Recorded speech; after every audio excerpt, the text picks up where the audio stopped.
अमित शाह और नड्डा जी से मिलके जब चिराग पासवान लौटे तो उनके चेहरे पर मुस्कान थी। माना जाए कि जो चिराग पासवान अपनी पार्टी के लिए चाह रहे थे वो लगभग तय हो गया है आने वाले चुनाव के लिए। लेकिन चाचा पशुपति पारस अब बहुत ही नाराज दिख रहे हैं। आज प्रेस कॉन्फ्रेंस करके उन्होंने ये साफ कह दिया है कि चाहे कुछ भी हो जाए हाजीपुर से वो ही लड़ेंगे।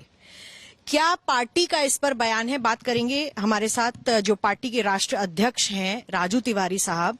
राजू जी, अब पार्टी का क्या रुख रहेगा, क्योंकि चचा जो हैं अब भतीजे पर निशाना साध रहे हैं, बोल रहे हैं कि मैं हाजीपुर से ही लड़ूंगा और साथ में भारतीय जनता पार्टी से भी कह रहे हैं कि हमारे दो और लोग हैं वो उसी सीट से लड़ेंगे जहां से वो लड़े।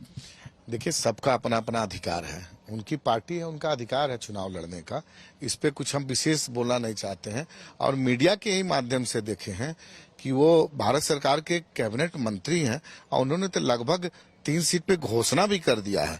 एक तरफ बोल रहे हैं कि भारतीय जनता पार्टी का हम इंतजार कर रहे हैं और दूसरी तरफ आप ही के चैनल के द्वारा मैं देख रहा हूं कि उनके तो कैंडिडेट घोषित हो गए हैं। तो सबका स्वागत है, अभिनंदन है। मैदान में बात होगी, अब इसमें कुछ कहने की आवश्यकता नहीं है। वो उनका अलग दल है, अगर वो लड़ना चाह रहे हैं तो हम स्वागत करते हैं। हमें उनके दल का अपना निर्णय है, लेकिन हम लोग अपना कायम है अपने, हम लोग लड़ेंगे चुनाव। हमारे नेता चिराग पासवान वहां से। पर देखिए, चिराग पासवान जी को लेकर लगातार बैठकें हुई भारतीय जनता पार्टी के आला कमान के साथ भी, और जैसे मैंने कहा कि उनकी आखिरी बैठक में चिराग पासवान मुस्कुराते हुए वापस आए और उन्होंने कहीं ना कहीं कह दिया है जो उनकी बात रखी गई थी 5-6 सीटों की वो मान ली गई है। ऐसे में अगर 6 ही सीटें बचती हैं या 7 ही सीटें बचती हैं बिहार में भारतीय जनता पार्टी के जो घटक दलों के टाइप में, तो फिर कैसे पशुपति पारस जी को कितनी सीटें दी जा रही हैं और अब वो नाराजगी भी दिखा रहे हैं। तो बात साफ है कि उनके खेमे से सीटें काटकर आपको दे दी। नहीं, देखिए, 2014 में स्वर्गीय रामविलास पासवान के नेतृत्व में एनडीए में हुआ था और 19 में भी हमारे नेता आदरणीय चिराग पासवान उसमें पार्लियामेंट्री बोर्ड के राष्ट्रीय अध्यक्ष थे। तो सब कुछ तो हमारे नेता के द्वारा स्थापित है। और आज आप 14 की बात कर रहे हैं तो हम ये हास्यास्पद है।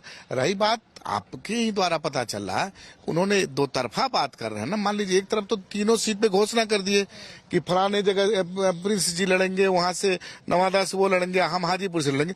तो फिर इसमें दूसरी बात करने की क्या आवश्यकता है? चुनाव लड़ना सब पार्टी का अपना अधिकार है और गठबंधन हुआ है तो ये बड़े नेता बैठ करके किए, इसमें हम लोग ज्यादा कुछ बोलने की आवश्यकता नहीं। अब मैदान जंग में जो होगा वो देखा जाएगा। हालांकि उन्होंने ये नहीं कहा है कि वो गठबंधन अभी छोड़कर जा रहे हैं, पर उन्होंने कहा है कि हम भारतीय जनता पार्टी से कहेंगे हमारे कार्यकर्ता नाराज हो रहे हैं। नहीं, देखिए ठीक है, ये गठबंधन की मर्यादा है। आपने सीट की भी घोषणा कर दी तो ये गठबंधन की क्या है? देखिए, हम कुछ नहीं जानना चाहते हैं, वो सबका अपना अपना दल है और वो लड़ना चाहते हैं तो उनको लड़ने का अधिकार है। यही तो हमारे संविधान का एक खूबसूरत है कि जो भी व्यक्ति लड़ना चाहता है वो चुनाव लड़े और उनको भी है अधिकार लड़ने का। तब भी जब भी वो कह रहे हैं कि हम हाजीपुर से लड़ेंगे, वो देश के किसी भी कोने से लड़ने का अधिकार है। पार्लियामेंट्री चुनाव में कोई भी व्यक्ति देश के किसी कोने से लड़ सकता, तो वो लड़ रहे तो क्या इसमें है? उसमें तो कोई विशेष बात है नहीं, लड़ना ही चाहिए उनको। अगर उन्होंने निर्णय लिया तो लड़ना चाहिए।